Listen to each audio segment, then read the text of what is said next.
I joined the computer club my junior year, not because I was into programming or anything like that, but because I needed an extracurricular that didn't require me to sweat. The club met in room 213, a windowless lab tucked in the back hallway of the school's old wing.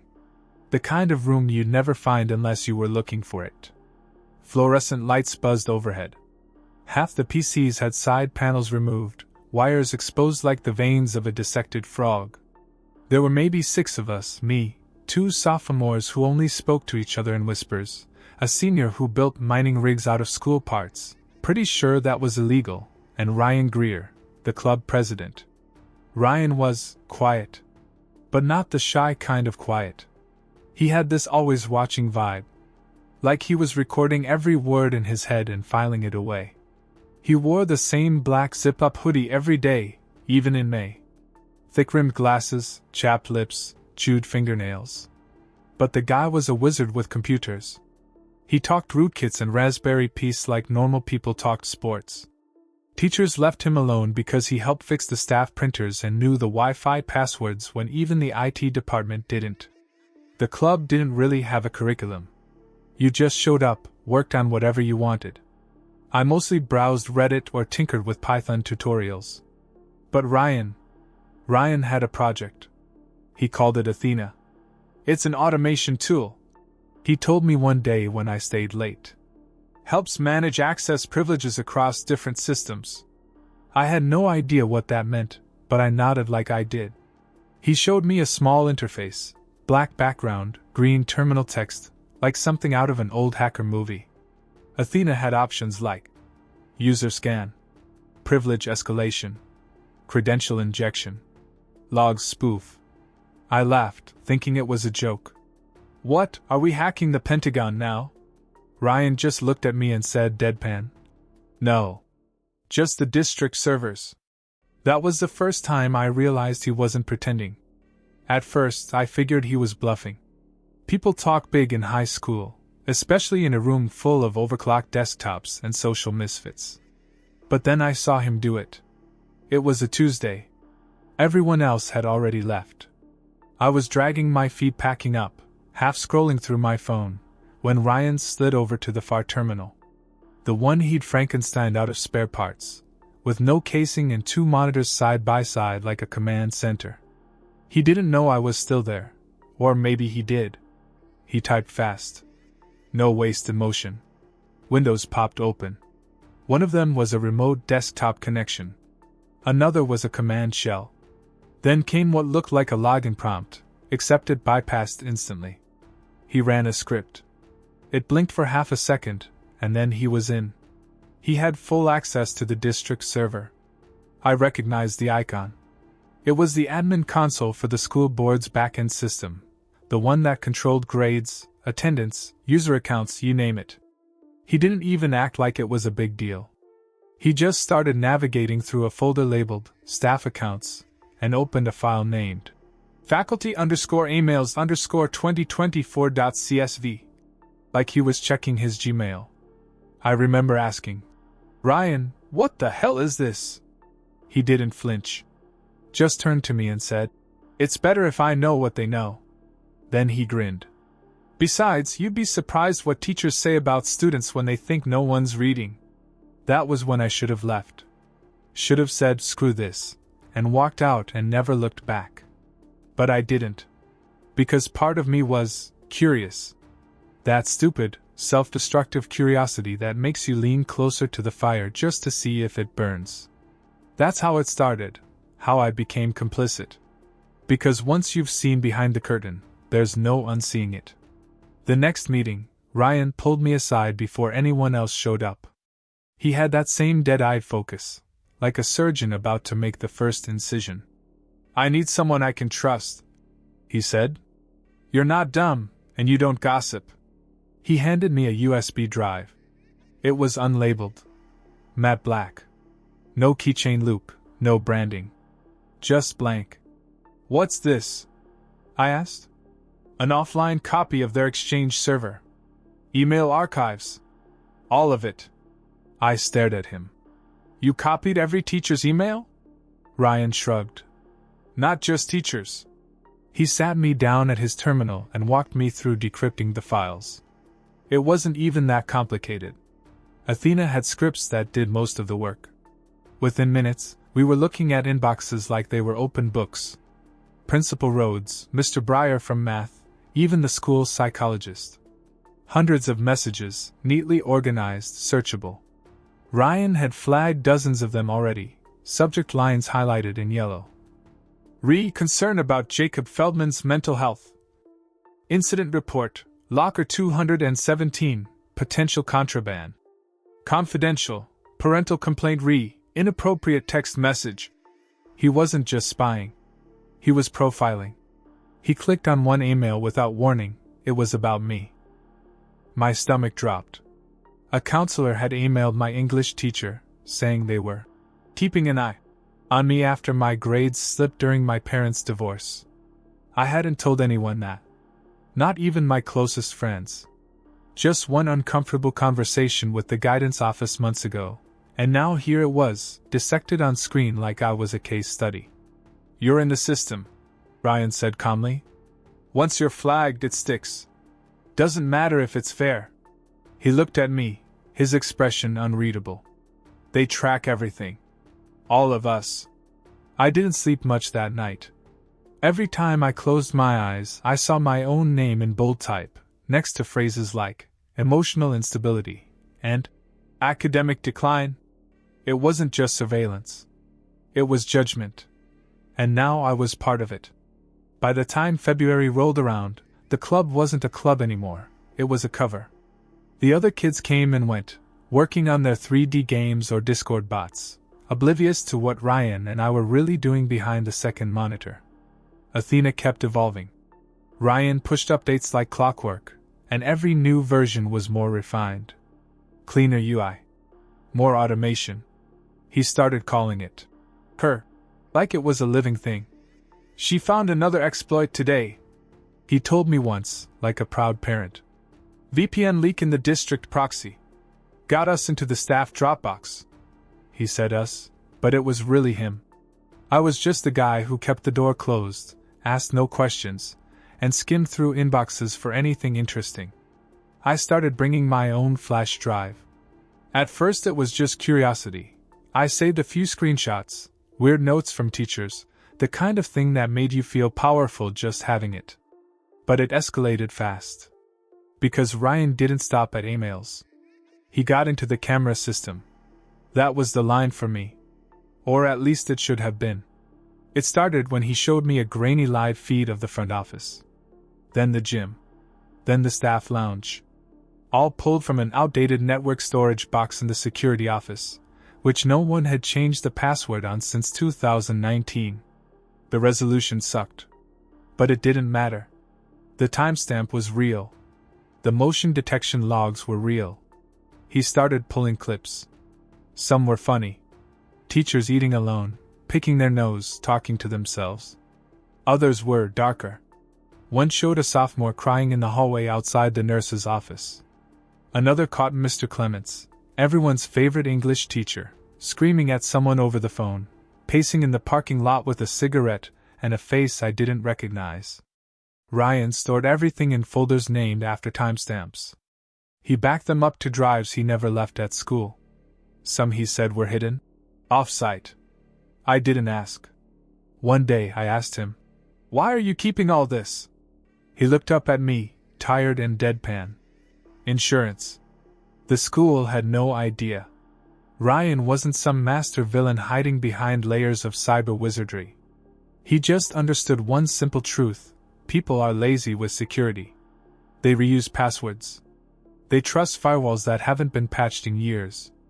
They think access control means locking a door, not encrypting their backend. He didn't need to break in. He walked in, smiled, and stayed quiet. The scary part? I started seeing what he saw. We found a document, some internal district thing, called Behavioral Risk Index Overview. It was a spreadsheet, buried in a folder that was supposed to be restricted to the superintendent's office. It ranked students. Not just by GPA or attendance, but by something called Intervention Priority Level. Each row had a name, ID number, score out of 100, and little notes like excessive hall roaming, frequent excuses to leave class, family instability, guardianship change, social isolation, history of sudden grade drops. Ryan found mine. I was a 72. The concern threshold was 65. He found his too. 89, top 1%.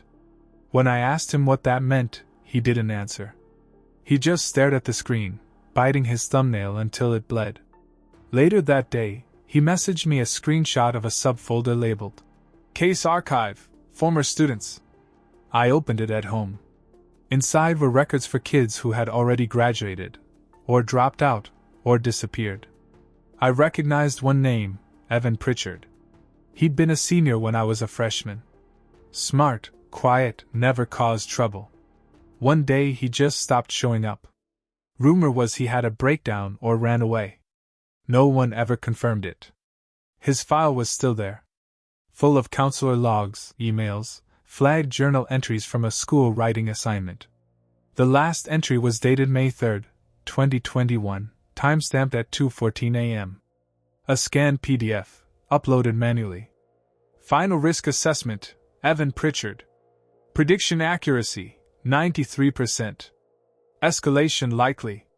Recommend early action. And then, nothing.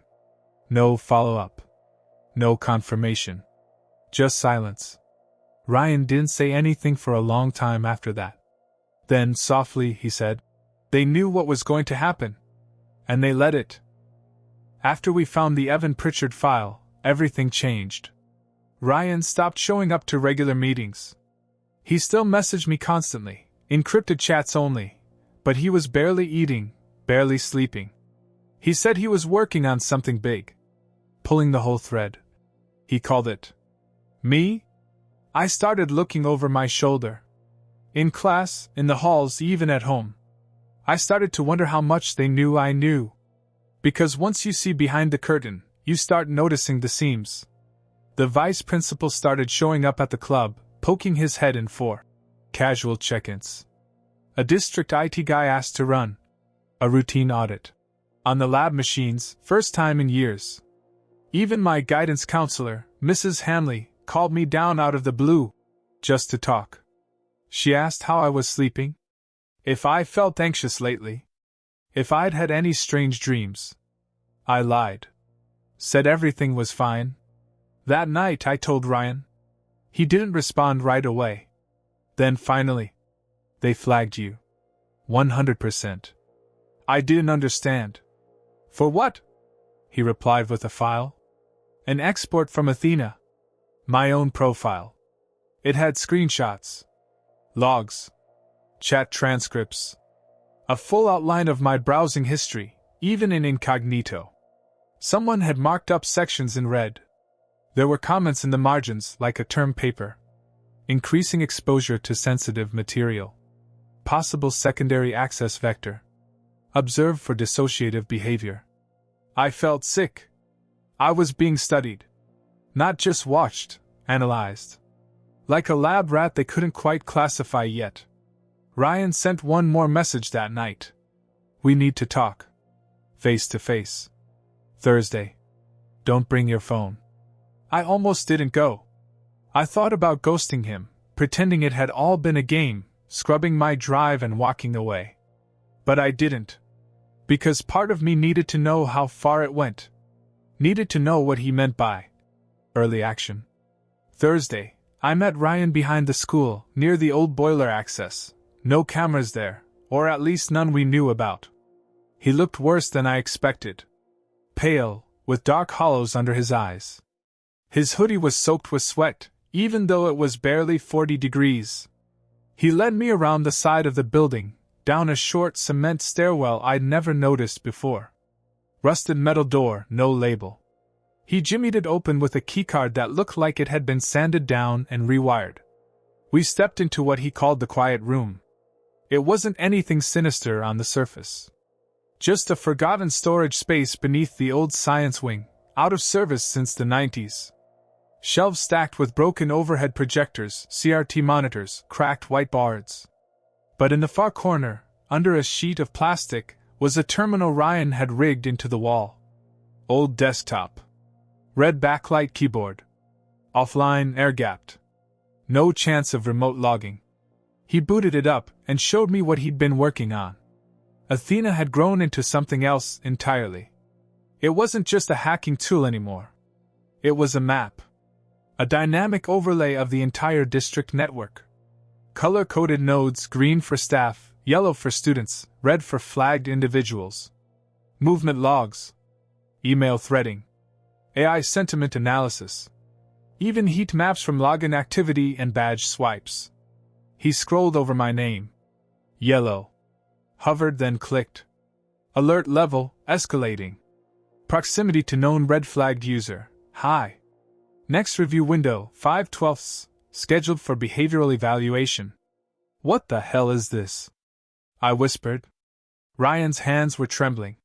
He opened another window, this one not from Athena, but a scraped document titled Protocol 9, Discretionary Engagement. It wasn't from the school. It was from an outside agency. Not DHS. Not the police. Just a logo I didn't recognize, a circle of dots, no text, like something unfinished. The document talked about intervention triggers and pilot program testing and behavioral sandboxing. But one phrase stood out in bold. If a subject exceeds tolerance metrics and remains within the system's influence zone, discretionary containment becomes a necessary and final step. I read it again. Discretionary containment. They're not just watching us, Ryan said. They're training the system. Feeding it reactions. Seeing what we do when we realize the walls are closing in. I asked him, so what do we do? He stared at the screen for a long time. Then, we burn it down. Ryan had a plan. Not just to expose them, but to trigger them. He called it lighting the fuse. We can't just leak files, he said. They'll bury it, spin it as a hoax. We need proof in motion. We need them to react. He'd already started phase 1 without telling me. He'd built a clone of Athena, a canary version, stripped down, easy to detect. Then he seeded it on a USB and slipped it into the school's own network using a substitute teacher's unguarded laptop. That one was meant to trip alarms. He wanted them to notice. I asked him if he was sure that was a good idea. He said, we don't win by hiding. We win by making them flinch.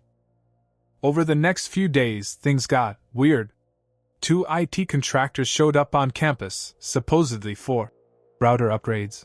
But they weren't touching the routers. They spent hours in the main server room and even more in the counselor's office, which made no sense. An old lab camera that hadn't worked in years suddenly started blinking again, red LED, slow pulse, watching. And then came the visitor. Friday morning. A man in a charcoal gray coat, no badge, no name tag. He met with Principal Rhodes behind closed doors for almost 2 hours. When he left, Ryan caught it on the outdoor camera system. He had the footage buffered locally just in case. The man walked with this strange, robotic rhythm. His eyes never moved, even when a teacher passed him in the hall. Like he wasn't just observing, he was scanning. By Monday, Ryan was gone. Not missing. Not technically. The school said he withdrew. That his parents relocated out of state. Suddenly. They even sent an email, generic, cheerful tone. We wish Ryan Greer the best in his future academic pursuits. But his house. Dark. Empty.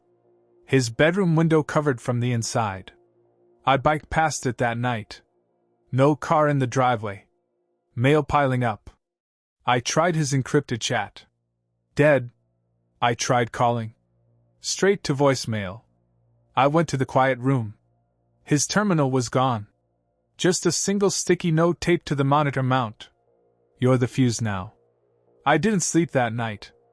I sat in my room with the lights off, the windows shut, phone in airplane mode, just thinking.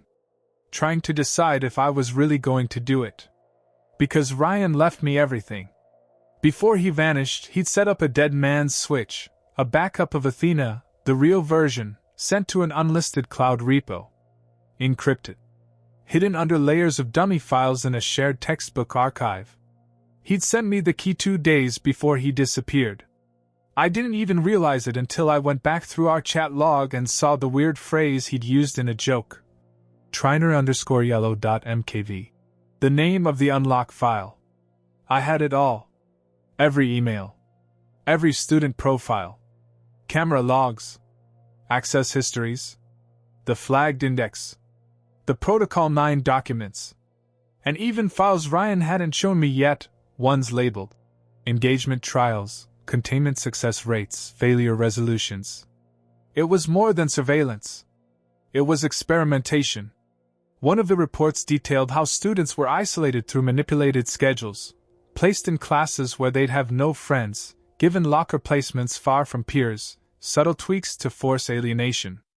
Another report tracked behavioral outcomes after exposure to staged incidents, anonymous bullying notes slipped into lockers, false detentions, gaslighting through grading errors. All of it automated. All of it approved. I wanted to puke. But I didn't have time. I started the upload at 3:17 a.m. Target, a private subreddit Ryan and I used to test Athena's social scraping. Dead, abandoned, buried under memes from 3 years ago. But with the right permissions, it could post automatically and mirror to a torrent site in under 10 minutes.